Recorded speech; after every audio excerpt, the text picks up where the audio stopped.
Welcome to Akash academy.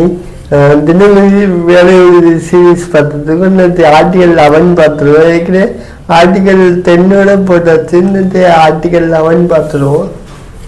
Article 11 என்னன்னா, அதாவது குடியுரிமை சட்டம் இயற்றுவதற்கு பார்லிமெண்ட்டுக்கு தான் அனுமதி உண்டு அப்படி சொல்லுது ஆர்டிகல் 11.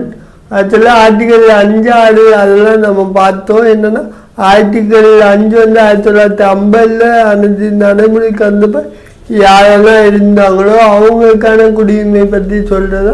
இந்த மாதிரி 5லேருந்து 8 வரை அன்னைக்கு இருந்த சூழ்நிலை பொறுத்து அவங்களுக்கு குடியுரிமை சிட்டிசன்ஷிப் வழங்கினாங்க.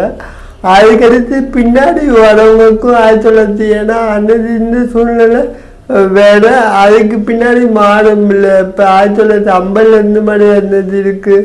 அப்போ அதுக்கேற்ற மாதிரி ஒரு குடியுரிமை சட்டம் இயற்றணும் அப்படி. அப்போ அதுக்கு பார்லிமெண்ட்டுக்கு தான் அதிகாரம் இருக்கு அப்படின்னு சொல்றதா ஆர்டிகல் 11.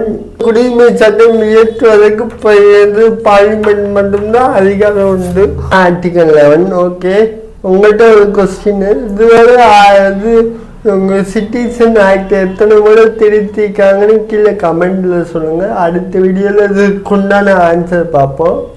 இங்கே பிடிச்சிருந்தா வீடியோ சப்போர்ட் பண்ணுங்க, சப்ஸ்கிரைப் பண்ணுங்க. நெக்ஸ்ட் வீடியோவில் பார்ப்போம்.